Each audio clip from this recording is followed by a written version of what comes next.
Welcome everybody. Hey everybody, welcome to the show. Starting momentarily. Take a second, get your questions in and chat. We're going to be talking about some booster stuff today. We're going to be talking about Starship. We're going to be talking about some AX-1 mission. Hey everybody, how you doing? This is the Space News Pod. My name is Will, I'm your host, and we're going to be talking about some space flight stuff today.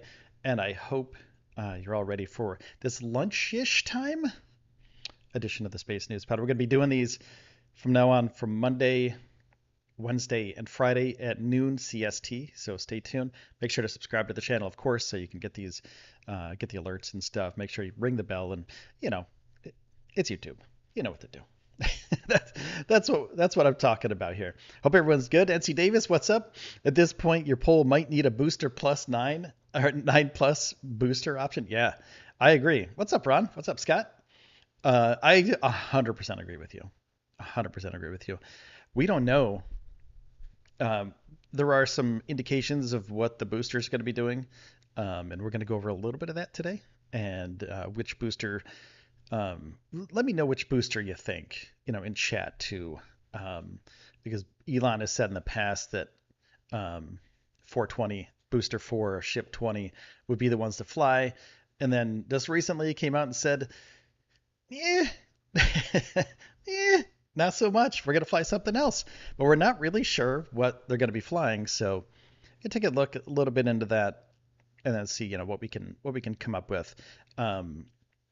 So hopefully we can kind of touch on some stuff. The AX-1 mission is pretty cool too. We're going to look into that a little bit too. NC Davis, thank you so much for that super chat. We should get you some starships on screen here. Hopefully, let's see. I don't know. That's the new thing. So did we get it? The alert widget? Let's put it on top. Is that going to do anything? I'm not sure. So, got your Starship shirt in the mail Saturday. That's awesome, man. Hopefully, what do you think of it? Let me know what you think of it, because I love real-time feedback about that stuff. And if there's anything we can do to make it better, I want to do it. So there's your Starship. Here we come. There we go. Coming in hot with your Starships. Fasten your seatbelt. There you go. You get your Starships. If you do a super chat or a super sticker, you also get an alert with a super chat on screen. So thank you, NC Davis, for the super chat. Really do appreciate it. That's a little bit of money for gas to get down to Starbase. So thank you. Zev says Elon will sneak B4 and S20 through a tunnel. He secretly built and sell them to Cape Canaveral, like in your face FAA. I mean, he has the boring company, so he could build a tunnel. I mean, there's no reason not to, right? If you're Elon. AX-1 may get bumped by NASA for SLS wet dress. Oh, really? Okay. Yeah, the AX-1 mission is really interesting. But if they do get bumped, yeah, it's okay. It's totally cool. I think the SLS is pretty important to NASA, and if they bump the AX-1 mission due to that, it's okay. It's okay. So I think that would be all right. I think that'd be okay. Now we should look into, let me see here what I got going on here. I'm doing some alert stuff. It's awesome. Got a simple Raptor design layout. Very comfy. Very cool. Yeah, I think they're very comfy too. What's up, Steven? It's doubling the chat. I'm not sure what you're talking about. Well, I guess so. Yeah, chat's on screen too. I just want to show you guys that I see you guys. You weren't yesterday. Nice, NC. Nice. So let's talk about a little bit of Starship stuff. I want to get into this a little bit. First and foremost, there were some road closures. We have to look at this first. The road closures, pretty important to know when they're going to be testing or moving something at Starbase, and the upcoming road closures for Monday, today, the 28th, and Tuesday, tomorrow, the 29th, have been closed, and they were from 10 a.m. to 10 p.m. And a lot of people were speculating that either Booster 4 or either Booster 4, Ship 20, either one of those would move away from the launch site down to the rocket garden, a couple miles away from the launch site to the production site, near the production site, I should say, and that's not going to be happening today or tomorrow, as far as I know, because it takes a while for these things to happen. That road's only a couple miles long, but it takes a long time because they only drive like 5 miles an hour, to get from the site to or from the launch site to the production site. So driving at like 5 miles per hour that whole time, it takes a while. So it could possibly take an hour to get a booster from the launch site to the production site to the rocket garden. Then it has to make that turn. It has to do a couple turns in and out of there. Um, so those things probably not happening today or tomorrow. Anything moving from the launch site to the production site. Now, Booster 7's in the high bay. Booster 7's in the high bay right now. We saw a couple peaks of it the other day. They were repositioning it in the high bay, moving stuff around in the high bay and moving Booster 7 out. It peaked out, then it came back in, then it went out, then in again. So it's back in the high bay. I think that's as many times as it peaked in and out, but it's back in the high bay again. And we're waiting for notification of when it's going to be going down the road, because we're hoping, and I don't know if this is actually going to happen.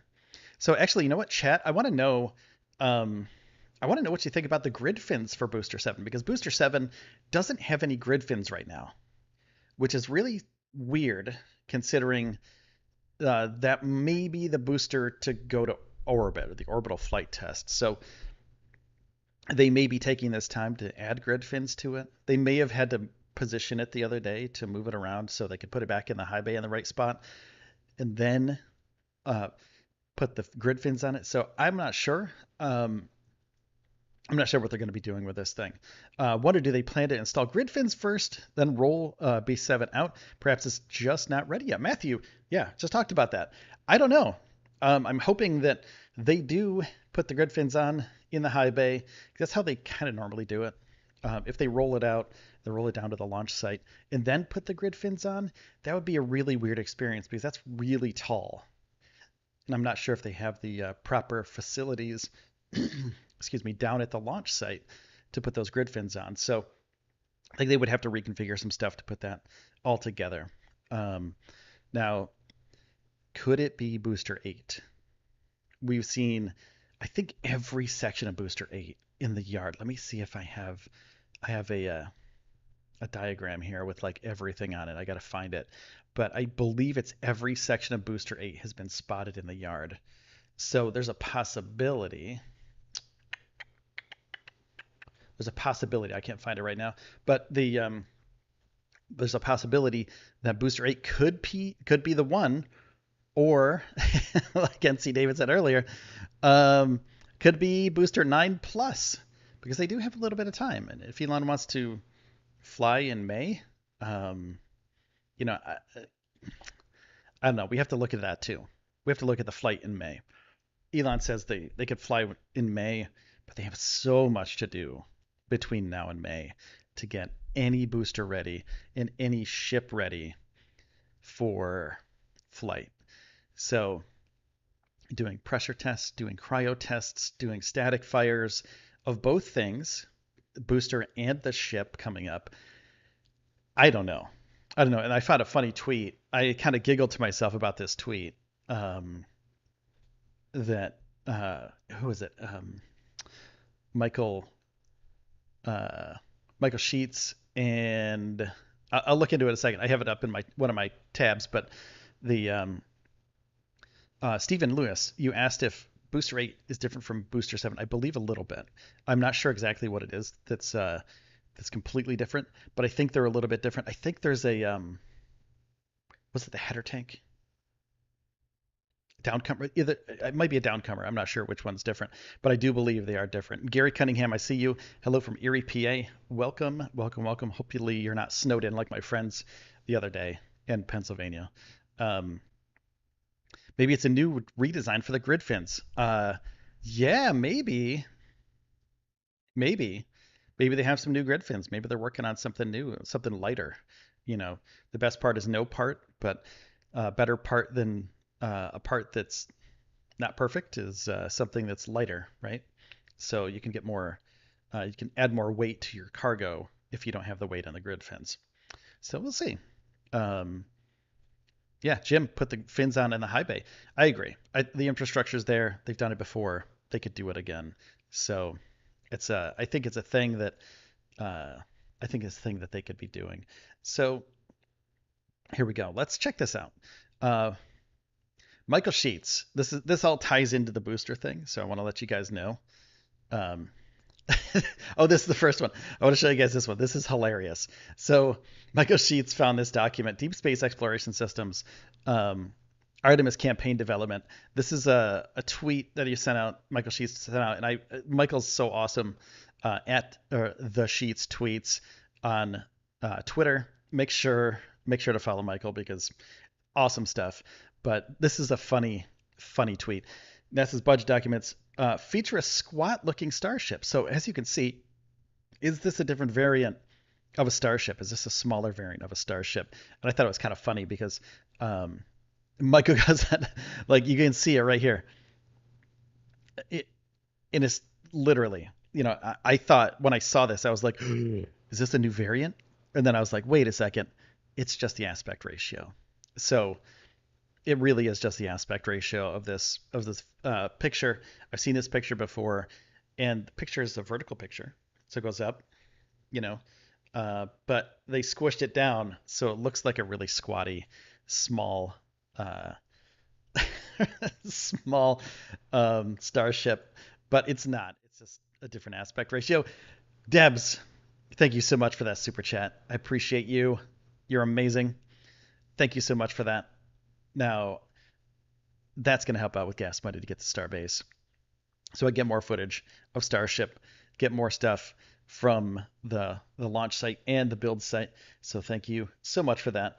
I have to get back to this. There we go. Why is that weird? There we go. I get this weird transition too. Then I gotta fix that up too. But thank you, Debs, for that super chat. Really helpful.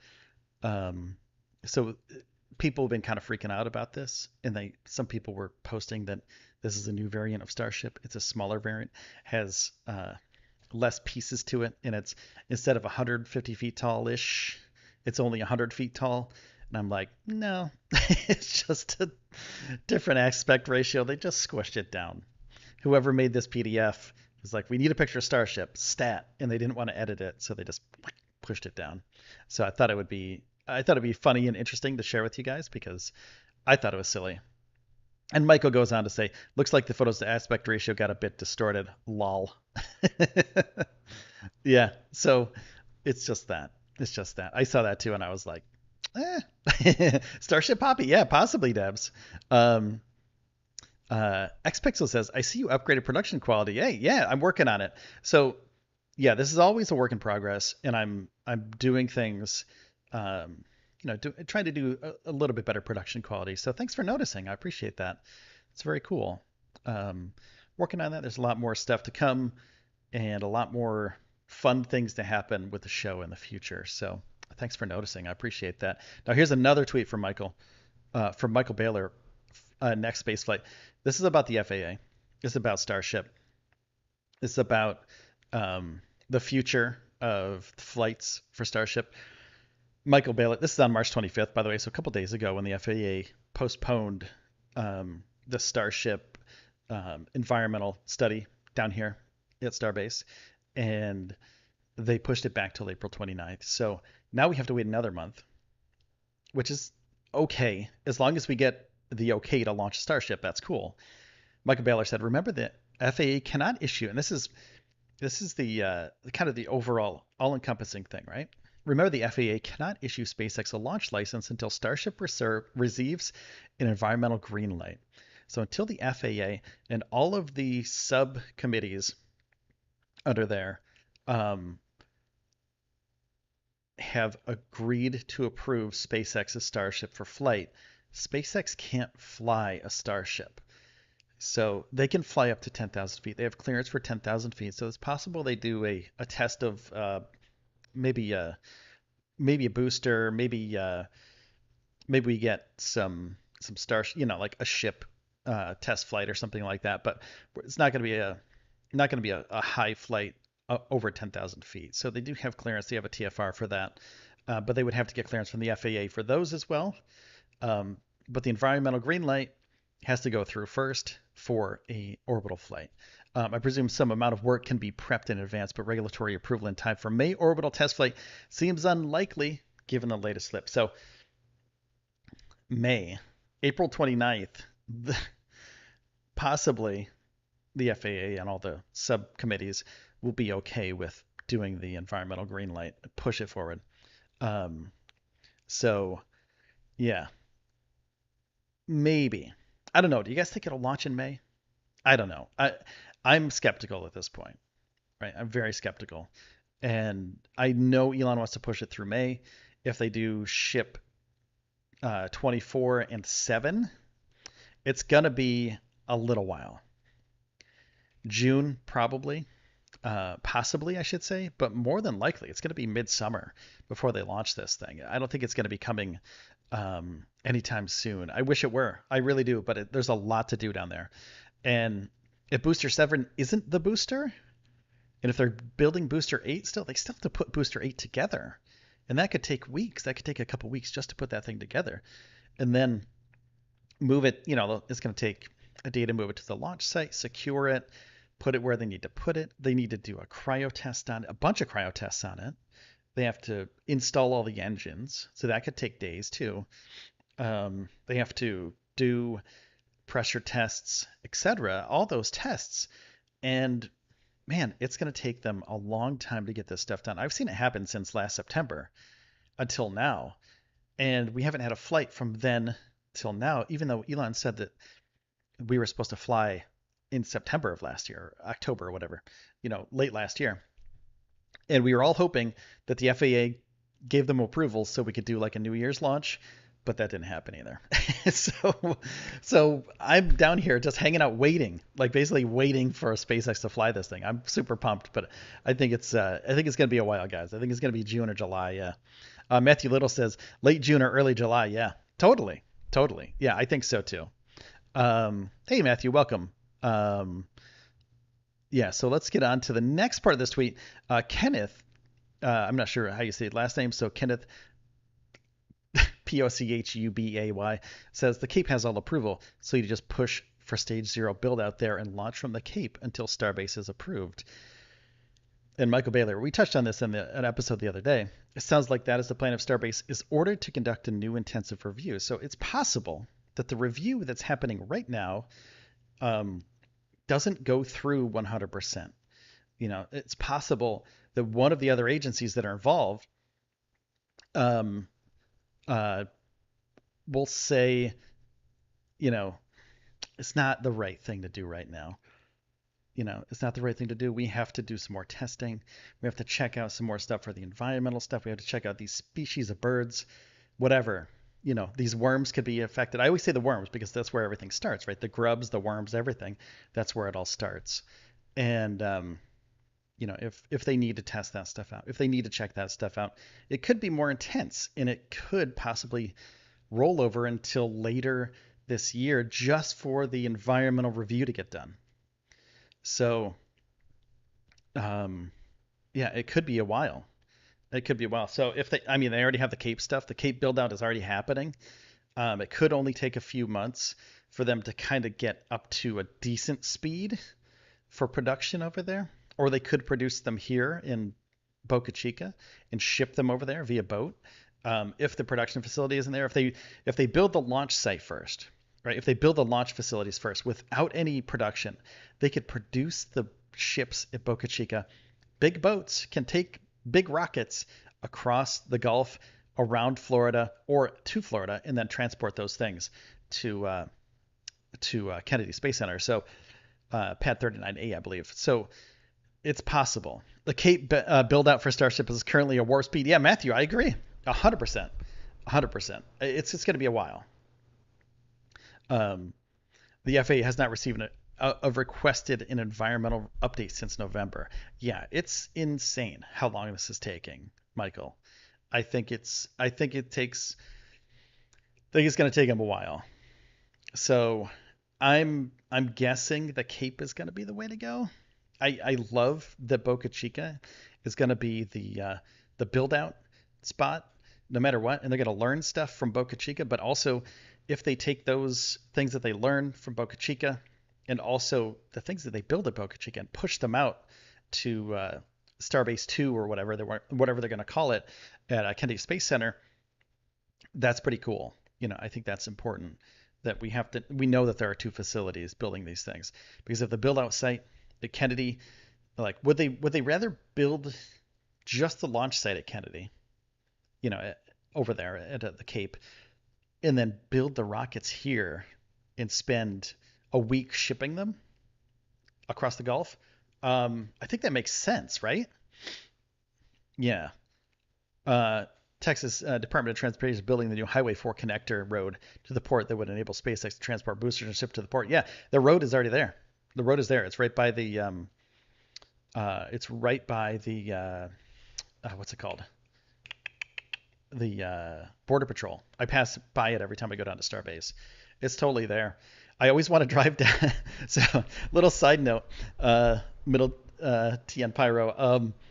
Little side note. I always look at it and I go, should I drive down it? And like in my head, I have this battle every time. I'm like, should I drive down it? But there's a sign that says no outlet, right? So like if I get down too far, what do I do? like all those, it's always like, well, I got this road going there, right? And there's no outlet. The road was opened a little while ago. Yeah, they did. Yeah, they had a little opening ceremony and everything.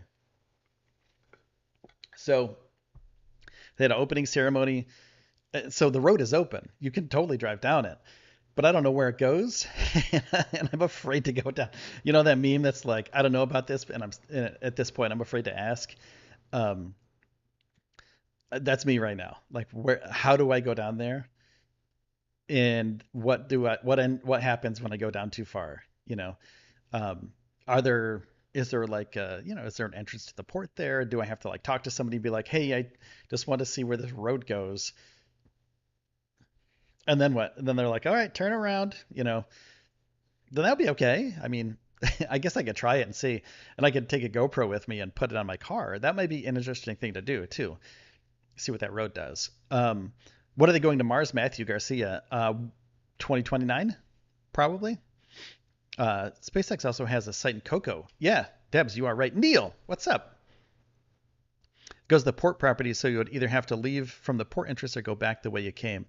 Yeah, so I'd have to spin around, do a little U-turn. I'd pull my e-brake and do a little spin. Jim, sure they heard that one before. I'm sure they have too. I'm sure people are like, I've literally never seen a car on that road. Every time I drive by, I've never seen a car coming out, unless if it's a construction vehicle that it was building the road. I've never seen a car or truck or anything drive out of there or drive into there. That's why I'm always like, I don't know if I should go in there because it might be off limits to regular folk like myself. So, yeah, I'm sure they've seen that one before too. Yeah. So, hey, thanks, NC Davis and Debs for the super chat so far. Appreciate you.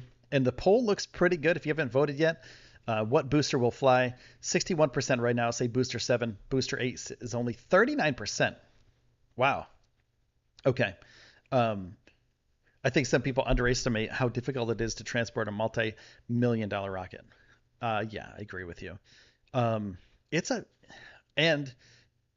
Xpixels, the thing is, these things are gigantic. Like, they're huge, and it's not going to be easy to put it on a truck. Like you can't just lay it down on a truck. It's 150 feet long.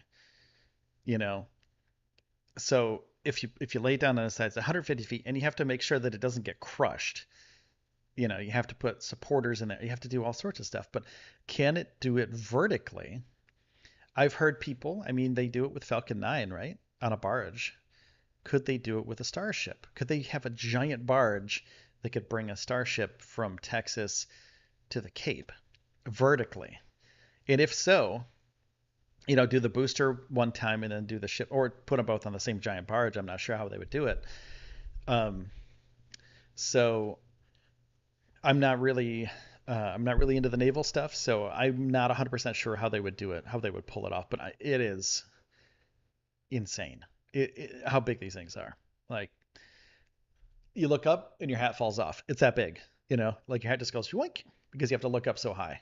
So, Will, thanks to RGV Aerial, SpaceX is upgrading their assembly and integration facility for both Falcon and Starship. Oh yeah, nice. Did you see the mustache? I don't know if anybody saw that, but there's a mustache on one of the tanks, I believe. Now somebody put a mustache on one of the tanks for the aerial views. Super Heavy and Starship are the size of a Navy submarine. Yeah, and they move those things around, right? So they have to be able to transport them with something. There has to be a transport out there somehow. But would they transport them vertically or horizontally? And if horizontally, would they? I mean, I guess they would reinforce them before they took them over there, right? I mean, that would make sense. But I don't know. I don't know about this stuff. I'm not well versed in transporting gigantic rockets across the Gulf, so I will look into it though and see how they could do it. I think that'd be really interesting to learn about that stuff. Um, so yeah, not if your hat fit correctly. well, it depends on how close you are to the Starship too, and how high you have to look up. It's like ooh, you have to bend your back to look up if you're underneath it. Like if you're underneath the booster, and you have to look way, way, way up. It's like looking up to a skyscraper. So, um, yeah. So they're big, is all I'm trying to say, and it would be a huge deal to transport them. Highway 4 doesn't have any lines that go across the road. Right. So Highway 4 is um, all open-ended. So Highway 4 is also a horrible road to drive on. Right. So Highway 4, moving them from Starbase to the port would be really, I think, kind of dangerous. I mean, I've seen potholes. I've driven down there hundreds of times, right? Potholes bigger than my body, like literally 6, 7 feet long, just giant holes in the ground, in the road. And I'm sure if they decide to move it, they would work with the Department of Transportation, patch it all up. But also, it's pretty dangerous to drive that giant rocket down that road. If something were to happen, if they only go 5 miles per hour, I mean, I don't know, but then wind gusts, things like that, they would figure out a way to do it, I'm sure. Shard Baby says they're like soda cans. If they keep them pressurized, they can maybe start transporting them horizontally. That's what I'm thinking. Yeah, pressurize them up. There's got to be some way to reinforce them as well. I don't know. They got to do something with them though. They would for sure have to rebuild and strengthen the road. Yeah. Highway 4 is being repaved. It is, but it's very shoddy in spots. Still. There's parts of Highway 4 on the way down. The like so like from the let's see. You know what? I could show you actually instead of explaining it to you. So let me get this up for you because I think it'll be more. Uh, Let me see if I can bring this up for you. Twink. There we go. Get rid of this over there. So there's the SpaceX launch facility. Let me make sure I got this all in the right spot. There we go. It needs enlargement. Yeah, it does too. It does too, especially if they're going to be moving these things. So there's the launch site, right? So there's the beach, Boca Chica Beach, right? I'm not sure what the process would be to get something, if they can do this. I don't know if there's a way for them to facilitate this. Boca Chica Beach, you literally can drive down Highway 4 all the way to the end of Boca Chica Beach, right? Right onto the beach. And I've said this numerous times. You can literally drive off Highway 4 in straight into the Gulf, right? Um, like there's no road there at the end. It's just a beach, but you could literally, if you had enough speed, just drive off the road onto the beach, across the beach, and into the water. So they could possibly transport something to Boca Chica Beach and use that. And I'm not sure what the legalities of this are or if this is a thing, if they can actually do this, but it's right there. It's literally a mile away. Like right here is the launch facility. let me see if we can add this so we can kind of see a better layout here. There's the launch facility. This is an older, of course, older aerial view, but the dunes are right down here, right? So like when I live stream from there, I usually live stream from possibly the dunes down here. Here's like right around here is where the bench is. If you guys have ever seen the bench, it's like a very colorful bench that people use. They sit on it and they look at the starships and look at the beach and stuff. It's like right around here. But all of these dunes have little paths, right? So people drive right down across this, and it's like literally right there. Look at how, a couple cars long. You can just go boop, boop, boop, boop, about, 100 yards out, and you're at the Gulf. Could they possibly? I'm not sure how deep the water is here. I'm not sure how this all works, but could they possibly transport it from the ship launch site to Boca Chica Beach and across? I don't know. It seems like it would be more beneficial to do it that way than to take it from the launch site all the way. So this is about 1.5 miles, 2 miles to the build site. All right, there's a build site down here. It takes them about an hour to get from the launch site to the build site if they go slow. If they're transporting something. I like that Starbase is like a shack at this point. But then you have to go all the way down Highway 4. So this is the part that's been recently paved from like here down to here. That's it. And then there are like smaller portions that are paved too, but there's literally holes like right here. There's a big hole right around here. There's another hole right around here, and they're all giant holes, like big holes. Like you got to almost swerve off the road to get around them. And then down here, there's more, you have to go all the way down here. But think about this, like driving a Starship all this way, right? Or wait, where are we on? Highway 4 down here. Let me zoom out so I can know where I am. Yeah, so it's up here, I believe. So that's Kingston. Yeah, okay. So then we get into Brownsville proper up here somewhere. Yeah, Brownsville proper is up there. So it's literally 20 miles about. So there's Massey's gun range. They have to go all the way up here. And yeah, Border Patrol checkpoint right here. So this is kind of like the beginning of Brownsville, this line right here. And the side road that goes across to the harbor is way up here by the Border Patrol. So would they drive it 15 or 20 miles, go over here to the harbor? I don't know. That's a pretty far drive for a ship. So yeah, if you look at it like this, so there's about 20 miles, 15, 20 miles, but it's 5 miles an hour. Maybe you can drive it a little bit faster depending on what mode of transportation they have. But yeah, just go to the beach. What can they do? I'm not sure. Can they move a barge into the swamp? I don't think so. I think it's too shallow. Oh man, yet another environmental survey for the pier. Right, exactly. But I agree with you, Michael. The highway does need enlargement. There are huge potholes all over, so it does need repaved. There are parts that have been repaved, and have also, since I've been here, they've been repaved. Like literally pieces have been like rebuilt, and then they've already had potholes in them. So it's a weird situation down there, and I hope that they figure out how to transport these things pretty fast. It sounds like Highway 4 suffered several sinkholes, like what swallowed up a house in Florida. Yeah, that's what it seems like. And I've seen cars on the side of the road that have blown out tires, busted axles, just from the potholes on Highway 4. So it seems like a super dangerous thing to transport a booster, a very delicate, giant booster. Yeah, I don't know. It seems like it would be a little bit too tough to drive it down Highway 4, but I don't know. There's a possibility. I'll look into it and see what I can find out, but see what kind of transports they can use to transport a ship. Maybe we can do that for the Wednesday show. By the way, every show, Monday, Wednesday, and Friday at noon CST, we're going to be doing a show. So going to be doing a live show. Either it's going to be here or at Starbase, but most likely it's going to be here in the studio.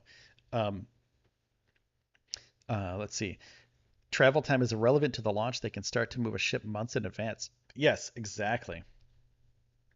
Exactly. I'm thinking they'd have to build some sort of infrastructure to safely lift starships onto ships. The beach may be too shallow to lift the starship onto it. That's what I'm thinking. Even port a ship, maybe a long pier. Yeah, it's possible. Like the Army, engineers, they do it all the time because as you can see, this looks like, and I'm not sure what this, if this is shallow water, the green stuff, and then out here is the deep water. I've seen ships not really close to here. I've never seen ships super close to Boca Chica Beach when I've been down there. But um, yeah, it seems like it wouldn't be. I think it would be a better shot like straight across the Gulf, as opposed to, you know. So it's a long distance to travel. Um, but it's possible that they do that. I'm not sure. I'm not sure how they could do it. So I'll look into that for you guys. And I know this is kind of a side kind of tangent we went on here, um, but I think it's important that we kind of get all the aspects of this stuff. What's up, Perpetual Nerd? How you doing? That we get all the aspects of this stuff that we kind of learn as we go to like what's the best thing. But potholes, man. That's the show today. Potholes.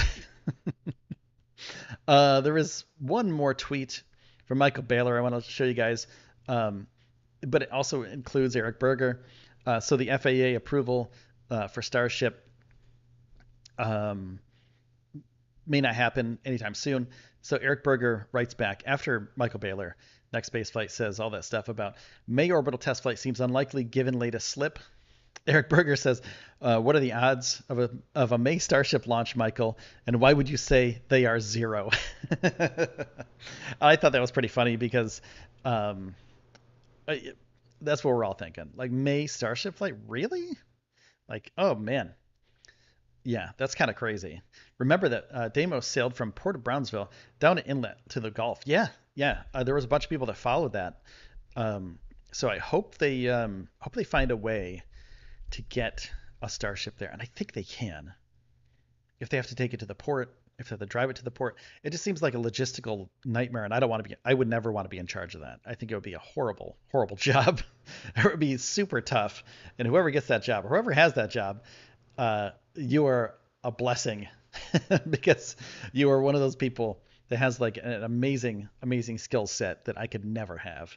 So whoever is gonna, if they do move these starships from Boca Chica to Florida, you are an absolute gem to society. So thank you.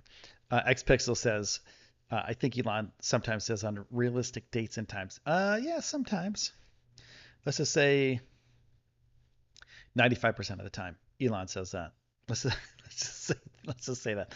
But yeah, these road closures. Let's do a refresh real quick and see if Monday and Tuesday canceled. I want to refresh that for you guys. Monday and Tuesday canceled road closures. The beaches are open.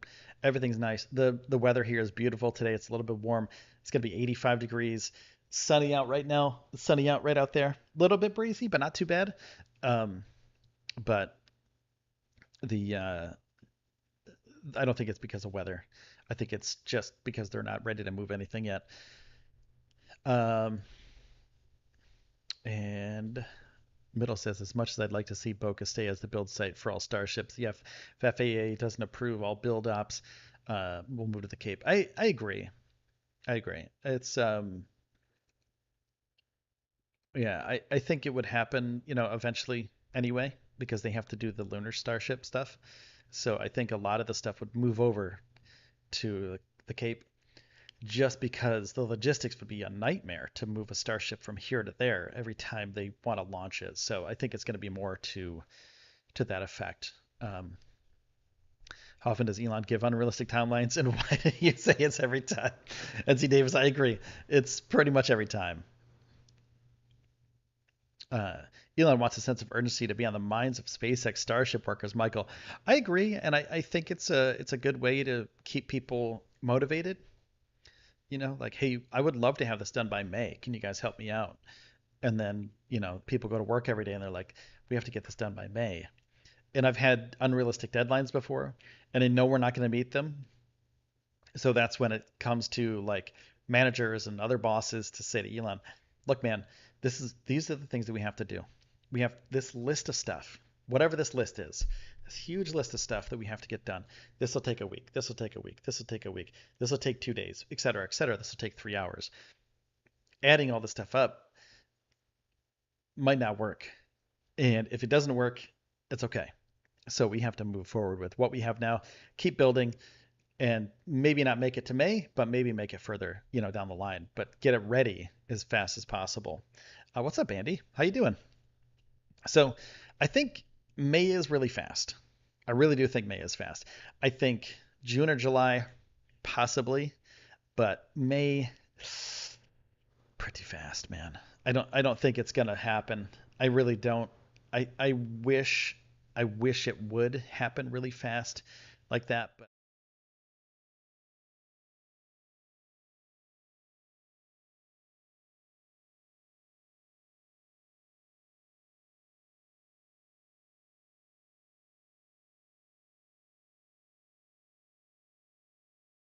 it's really quick because I got to take off. I have an appointment in about 15 minutes. I got to drive about 5 minutes, so I got to do this really fast. Lost audio. Audio should be back. Audio should be back. Let me do my audio real quick too, so I can add that. There we go. There we go. Um, there we go. So Axiom Space, next giant leap for humanity starts here and now. AX-1 mission. Members are the first in a new class of pioneers stepping forth to lay the groundwork for Axiom Station and the full realization of low Earth orbit's possibilities. So Axiom Station is going to be their own space station, a privately owned space station. Very cool. So this is the first mission, kind of test the waters to see, how they're going to work, and kind of a Pathfinder mission for everything. This is an AX-1 mission, and I mean, you can kind of see this timer down here. We have about 5 hours or 5 days, 23 hours and 27 minutes and 8 seconds. The timer is kind of messed up on their site if you squish the site down. 5 by 5. Thanks guys for all the hints there for the audio. I fixed it up, so if we do switch over to that screen again, it'll be fixed. X1 will conduct extensive research in STEM outreach. Their efforts align with how each philanthropist carries out his work at home in service to all on Earth, and to all who follow them beyond it. So this is an important mission because it's the first kind of privately owned, not owned because SpaceX is going to be launching them on a Crew Dragon and a Falcon 9, but it's their way of building a privatized space station. This is the first step. It's pretty cool. They have a lot of information here about, and I just want to go over their website because I literally only have a couple minutes left. So I kind of ran over with the SpaceX stuff. Sorry, guys. New launch date. Crew completes pre-launch activities. So the crew's ready. Everybody's ready. They have food. They have a chef that came in, a private chef. Cosmic Picnic. Axiom chef Jose Andres, Think Food Group partner ahead of AX-1 mission, came in and built all of their food. That looks delicious. Would you eat that in space? What is that? Think Food Group also partnered with Spanish food brands Fermin and Albert Adria to provide the astronauts with a selection of ham and almond snacks. Come on, that's delicious. That's amazing space food. I mean, remember when everything was freeze dried and it was sort of like a what are the military things, rations, right? And it was just like a chunk of protein or whatever. Now it's like delicious food, right? So they have like world-class chefs working on this stuff. Uh, while prepackaged foods like nutrition bars travel easily to space, more sustainable meals must be carefully, or substantial meals must be carefully prepared. The crew's meals will be thermal stabilized or processed with heat and properly sealed to prevent pathogen growth. However, these meals are sure to retain their bold, delicious flavors even as they travel more than 250 miles away from home into space. Yeah, yeah. Looks are deceiving, right? I know. And then it like crunches down to this little package, right? That's what it seems like, Wild Wayne. It's like this delicious food, and then they put it in this little package. But it looks delicious. I mean, it's probably really good. I'm assuming it's really good. Um, In the months leading up to the flight of the AX-1, crew members took part in a sensory test with the chef and members of the Think Food Group culinary team. These tests helped the Think Food Group team devise meals well suited to the astronauts' dietary preferences. MREs, Wild Wayne, exactly. Exactly, that's what I was thinking of. All food must be vacuum sealed. Apollo, we're sucking baby food. Michael, you know what? Yeah, I remember that. And when I go hiking or when I go biking or whatever, whenever I go out into the woods, I take these little squeezy tubes of fruit with me as a little punch. So I can see where astronauts want real food because those things are just kind of there to give you a little kick so you can keep going. So having astronauts have delicious food in space is important. Now, let me show you real quick what this first mission will lead up to. And then I really got to go. I think I'm going to be late for my appointment. The AX-1 2024, they're going to be building one module. The Axiom hub module containing living. Hold on, let me see if I can zoom in a little bit more for you. And so I can read it. Containing living quarters for 4 members and volume to accommodate research and manufacturing applications. 2025, so they're going to double this thing in 2025. The addition of a second hub and its 4 additional crew quarters builds the crew capacity of the Axiom Station to 8. Yeah. Delicious food up in these space stations. The Legacy ISS module, once flown as the multi-purpose logistics module, repurposed and newly outfitted to the Axiom Lab module. State-of-the-art research and manufacturing facility. AXPT 2027. So they have a very aggressive timeline. 2024, 2025, 2026, 2027, 2028. The AX station is a self-sustaining orbital platform that is pressurized and unpressurized payload capacity comparable to the ISS. So it's a private international space station, private ISS, in a few years from now. In the AX-1 mission, which I was talking about, the MREs,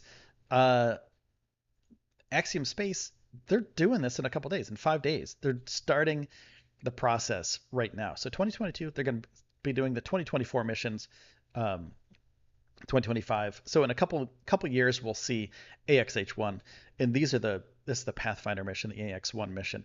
So stay tuned for that. It should be very, very cool to watch that launch and to see what they do, what they come up with when they when they get up there and when they do the actual science up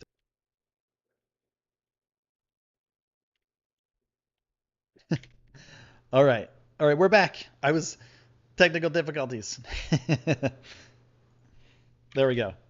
So what I was saying is, in the next 10 to 15 years, AX-1, the AX-1 mission is going to be working on just the beginning. This is the beginning of everything.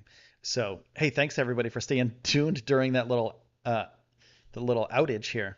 I've disconnected from YouTube for some reason. I'm not sure, but thanks for staying tuned. Michael Max says AX-1 will be experiencing artificial G's in the few years after becoming independent from the ISS. I can't wait. I can't wait for Axiom Space. I think it's going to be really cool. I think private space stations are going to be cool. You buy a ticket.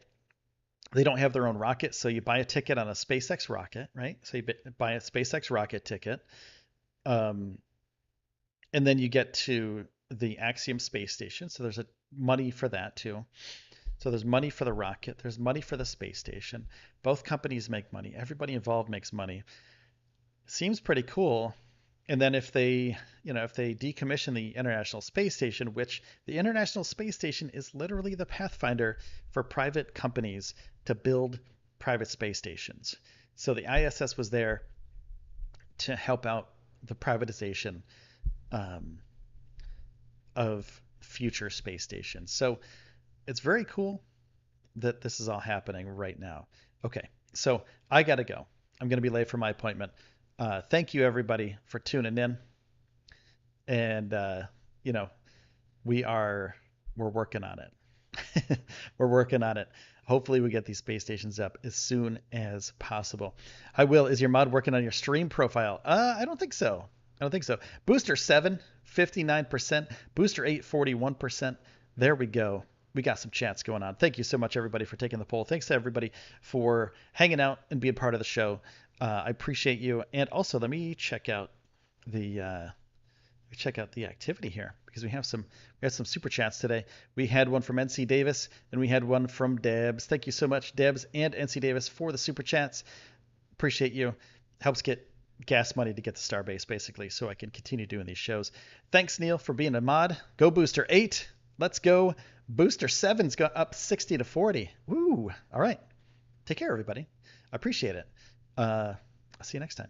How do I do this time? Excited. This is all new again. I was redoing my all my stuff. So let's do it. Ending screen. Let's see. I got to relent. Debs, you're going to be stoked. We have an ending screen. We have an ending screen. It's not finished, but we have one. It's getting there.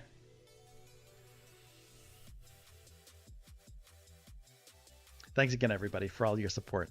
On the purple side over here, there's going to be shout outs to everybody who's been a Patreon patron, any new members of the show, anybody who has donated, super chats, etc., new subscribers, etc. So I got to give shout outs to the people that really help out. So thank you. And I will see you next time, everybody. An actual ending screen. Thank you for taking the ending screen journey with me, everybody. All right. Take care, everybody. Bye-bye.